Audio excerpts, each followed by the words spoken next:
How to set any song as Android ringtone.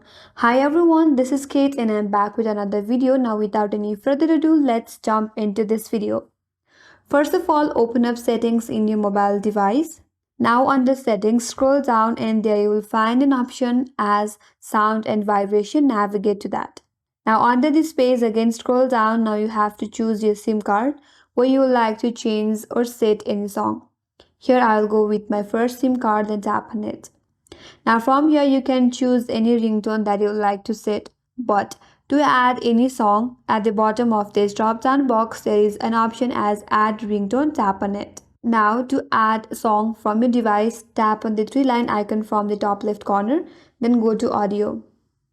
There you will find all the audio from your device, so choose the one that you would like to add. So scroll up and there you will find your song, tap on it and then tap on OK. Now the song has been added as my ringtone in this device for SIM 1. Now you can do the same with the another SIM as well. So this is how you can set any song as an Android ringtone, and that's all for today's video. Hope this video helped you, and if you are new to our channel, make sure to subscribe, like, comment and hit that notification bell icon. Thanks for watching and I will see you on the next video.